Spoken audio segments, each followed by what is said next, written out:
cause des problèmes. Moi, c'est l'occasion donc pour rappeler ces techniques, rappeler avec vous comment travailler et résoudre ce genre d'exercices. Et cette vidéo, c'est un rappel pour les deuxièmes bacs. Il est aussi valable pour les premières bacs, surtout à le deuxième semestre, lorsque vous êtes au cours de limite. D'accord?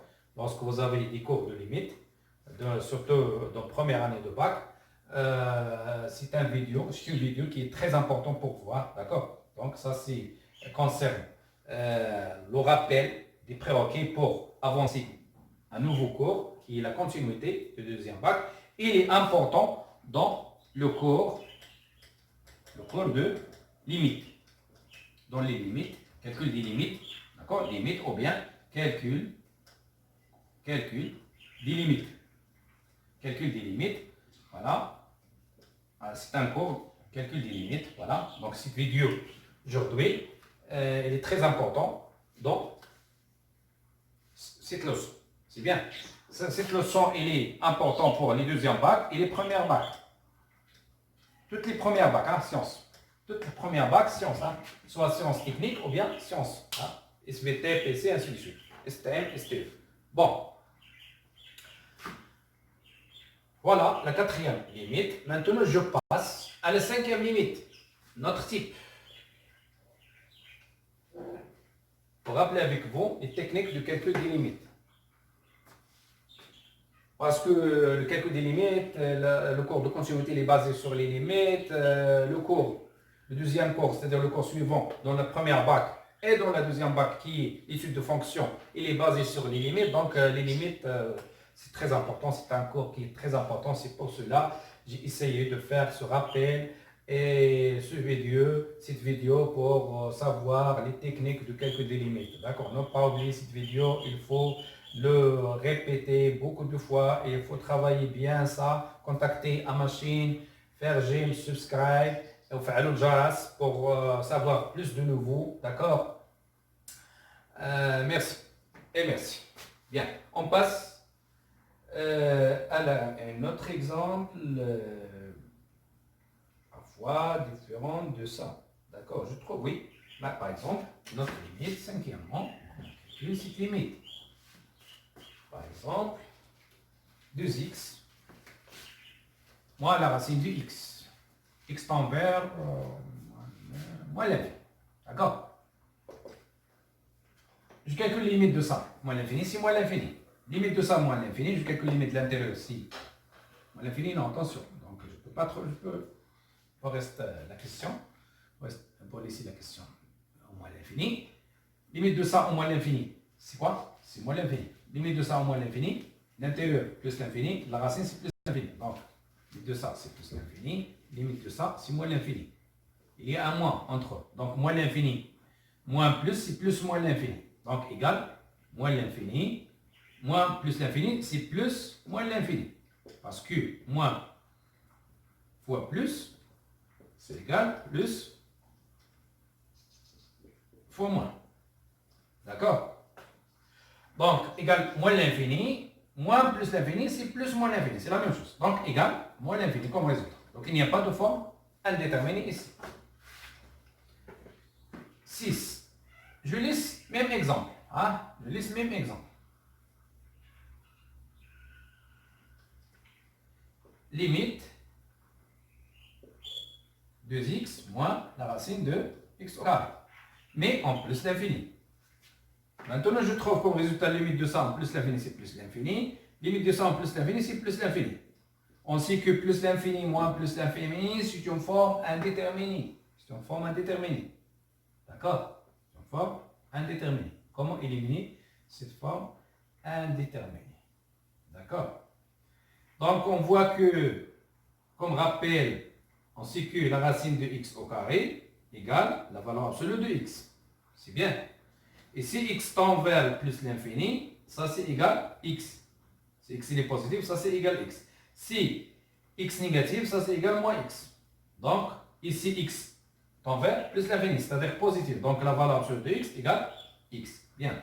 Donc, égal limite plus l'infini, 2x moins, c'est quoi ça? C'est la racine de x. La racine de x égale x, parce que x positif. C'est bien. Égale la limite de x plus l'infini, qui est égale plus l'infini. Voilà, le meilleur résultat. Comment résoudre cette limite. Bien. Voilà. On passe à un autre exemple.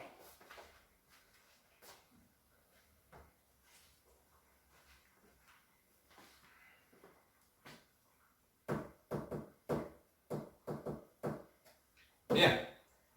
Limite 6. Toujours dans les exercices qui existent dans la page 10 sans solution, non solutionnées. Ce sont des questions non solutionnées, des questions non solutionnées. Moi, je fais la solution de cet exercice.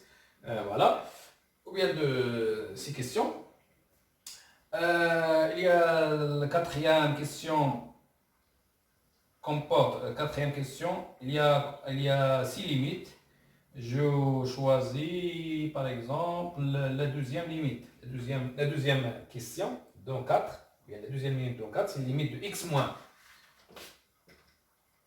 De x moins la racine de x. Voilà. Je choisis seulement les limites différentes. D'accord. Pour savoir plus de techniques. Chaque limite a une technique. Chaque limite a une technique. D'accord. X moins la racine de x sur x plus la racine de x. Sur x plus la racine de x. En plus l'infini, bien sûr, parce que x, la racine. Hein? D'accord. Donc, si je trouve ici plus l'infini moins plus l'infini, déjà un problème dans le numérateur. Il y a une forme indéterminée. Comment résoudre ce problème? Bien. Est-ce que je multiplie par le conjugué? Est-ce que je factorise? Est-ce que je crois ici, il faut factoriser par le commun, le terme commun. Bien. Égale la limite en plus l'infini, parce que x, il a une relation avec la racine de x. D'accord? Parce que la racine de x au carré égale x. C'est bien. Et la racine de x au carré égale la valeur absolue de x. Attention, hein? Il y a une grande différence. Hein? On ne peut pas mélanger ça avec ça.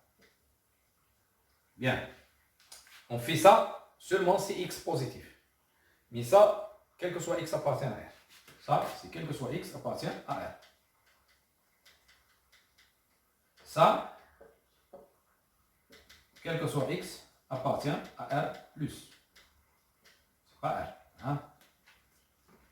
Bien. Donc, je peux remplacer x parce que x tend vers plus infini, donc il est positif. Donc, je peux remplacer x par la racine de x au carré. Moins la racine de x sur la racine de x au carré plus la racine de x. Voilà. Je crois, je trouve des termes communs entre notre écriture. Voilà. Égale limite, toujours, plus l'infini. Je factorise par la racine de x. Il reste ici, racine de x, moins 1. D'accord? Je refactorise ici par la racine de x parce qu'il est commun. Il reste ici, racine de x. Je factorise par la racine de x, il reste ici 1, plus 1. D'accord? Je réduis par la racine de x, le terme commun, l'expression commune. Voilà notre égale limite en plus l'infini de, qu'est-ce qu'elle reste? Racine de x moins 1 sur racine de x plus 1. C'est bien. Maintenant, il reste aussi, il y a un problème. Il reste plus l'infini sur plus l'infini. Limite de ça plus l'infini, limite de ça plus 1. Il reste un autre problème. Donc, comment on fait aussi? La meilleure méthode ici, parce qu'il y a un terme commun entre... je peux factoriser par la racine de x. Donc, ça, c'est une méthode. On peut trouver d'autres méthodes meilleures que ça. Moi, j'ai choisi cette méthode, donc il faut savoir le chemin, hein, de suivre le bon résultat. Donc, je peux factoriser par x, d'accord, la racine de x. Il reste ici 1 moins 1 sur la racine de x. Donc, si on factorise par quelque chose qui n'existe pas, on le divise. Voilà, on divise par cette chose par laquelle nous avons factorisé. Je factorise ici par la racine de x, je trouve 1 plus 1 sur la racine de x. C'est bien. je réduis, je trouve limite plus l'infini de 1 moins 1 sur racine de x sur 1 plus 1 sur racine de x. Maintenant, c'est bon, le résultat est bon. Égal, limite de ça, c'est limite de 1, c'est 1, moins 1 sur limite de racine de x, plus l'infini, c'est plus l'infini. 1 sur plus l'infini, c'est 0. Limite de 1 sur 1, limite de 1 sur c'est 1 sur plus l'infini, c'est limite 1 sur racine de x, voilà, c'est 0. Parce que 1 sur plus l'infini. Donc, comme résultat égal 1. Donc, notre limite égale 1 en plus l'infini. Bien. Maintenant, donc moi, j'ai factorisé, je crois, par, racine de x. C'est pour cela, je crois, la méthode est très lente. D'accord? Mais je crois, je peux donner, je crois, une méthode de pas très longue comme cette méthode. Donc, je peux, à partir d'ici, je factorise pas par la racine de x, mais par x. Je crois que c'est mieux. Factoriser. Ça, c'est une méthode, hein? D'accord? On peut l'apprendre, mais il est un peu long. D'accord? J'ai factorisé 2 fois. D'accord? Je crois que si je factorise ici par le terme plus fort, parce que la racine de x existe dans x. Le terme plus fort commun entre les deux, c'est x. Je factorise par x mieux, je crois. Voilà, parce que c'est le plus fort, donc je factorise, il reste 1 moins racine de x sur x. Sur 1, x fois 1 plus racine de x sur x.